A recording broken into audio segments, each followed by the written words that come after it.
the message for the contractors there with this new law change, Senate Bill 2D. What did that change? If I'm a licensed roofing contractor right now in the state of Florida, let me go ahead and read this. It's straight out of Senate Bill 2D, which was signed into law in May 26, 2022. And this is what it says. It renewed advertising requirements for contractors and public adjusters.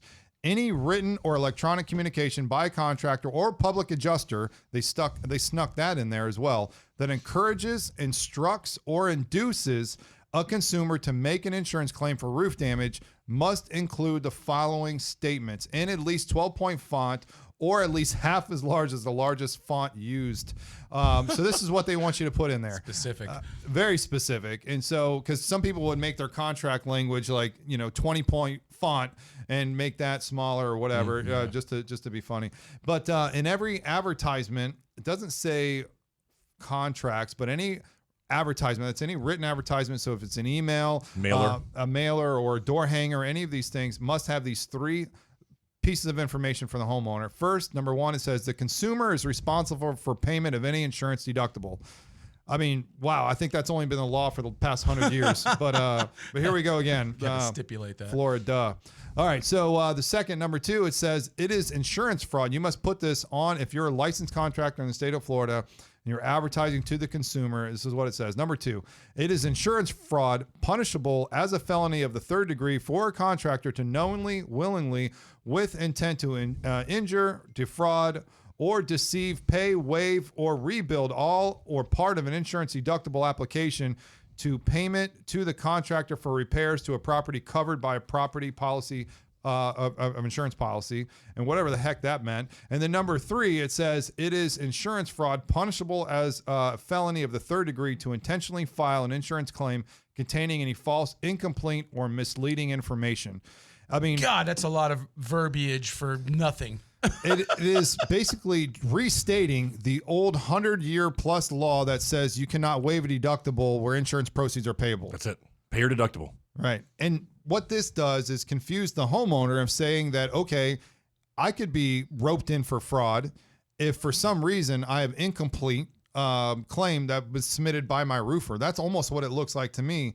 And it also puts a homeowner in a space to where they are, again, being almost just intimidated with all of this new stuff coming at them, where the contractor is now saying, hey, I need you to be advised of these three things. It's insurance fraud. It's now punishable third degree felony. Now there's fees involved. What's really pissing me off is they're almost speaking legalese to a regular Joe on the street who has no idea what half these words are and how they're applied to what your contract is. So they're just freaking out. Right. That's what they do. They scare the hell out of you. So you don't go through it. And what's interesting is that this only is specific to roofers where insurance proceeds are payable.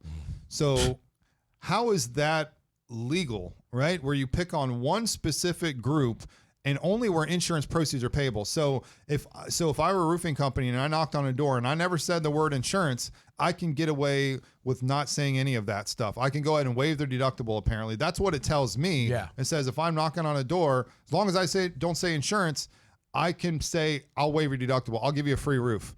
So I still don't get what the legislature was thinking when this law was passed. It wasn't. It doesn't make sense. I think there was a side of fear that was going to, they wanted to put the fear a little bit into homeowners. So then we receive these marketing messages. They go, oh, wow, look at, I've got to make sure I pay my deductible. But what I take away from that, Richie, is ignorance is not going to be an excuse anymore for homeowners. I didn't know I had to pay my deductible. I think what they're really saying there is, hey, listen, we're going to make it so that you are liable here. You as a homeowner now have to understand that the law in Florida is that you have to pay your deductible. And while I disagree with the fact that, you've got to put this all over any marketing material that you leave and that it's punishable by a third degree felony if somebody doesn't do that, I think that's ridiculous that we're curving speech in this country at this point. Right. It's pure intimidation. And what it's trying to do, and many roofers have left the state of Florida because of this complex law, because it's now they're fearful that they can either lose their license, get a third degree felony, or a $10,000 fine each and every time that they fail to leave this waiver behind to a homeowner after they knock on the door after a storm. As long as if they say the word insurance, then they have to put these in there. Now, also the law change that recently went through also says that they won't release, the insurance company does not have to release the final RCV payment, which is the replacement cost value check unless they can prove that the homeowner has paid their deductible. And if they can't afford to pay the deductible, then they have to show that they went and got a loan to pay the deductible and to show that loan before the RCV payment will be made. Let me tell you something, man. It's the criminals writing the law. That's what it is. It's literally the criminals saying, hey, listen, this is what you're going to do, or we're going to screw you even worse. God almighty, Richie, man. can you go back to what you said right there? Because I think it's an important thing for contractors to understand. The $10,000 penalty is actually per occurrence. Can you explain like what that might mean if you're out there sending emails or sending marketing messages? $10,000 is not a one-time fee per occurrence, right? Right. It's per occurrence, and they will bundle them up, and they'll say, okay, you did this 100 times. So Which is like 100 door hangers. Oh, yeah. Yeah, that's what, literally. There's going to be a state. Now, what the state will send people out there to start investigating, at least that's what they're saying, right? But what still kills me is that they prefaced all of this law change with saying that all this fraud was already happening. It already occurred. It has been occurring, and it has been occurring for years. But then we asked them, oh my gosh, this is crazy. Show me all these arrest records. Show me who these people are. Because we as an industry leaders, we want to reach out to these people and say, dude, you're messing everything up for all of us. Absolutely. You know, we're the first ones that would reach out to them. Yeah. And so, but I was legit asking them years ago until I figured out that it's all BS. But I would ask all these high-end, people, the CFO's office, the DFS, the Department of Financial Services. I said, hey, like I'm the head of this big association full of contractors, and we want to do it the right way. What can I do as a leader of this association to reach out to these people who are doing it wrong? Give me a list of these people. Yeah. And we use our lobbying team to do that. And we've never got one list, not one person, anybody that was it's these guys that are doing it wrong. Do you know why? Because they don't want to put the money out for the records.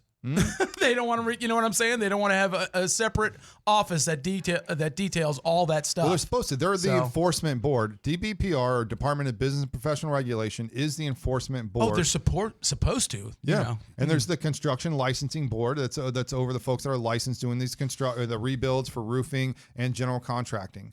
And so I'm beside myself when it comes with that.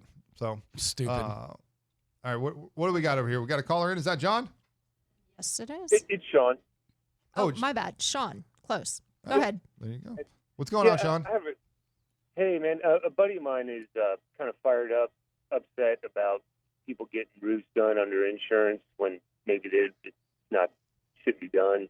And he was giving me a stat to back it up, saying that 80% of the insurance claims on roofs nationally are from Florida.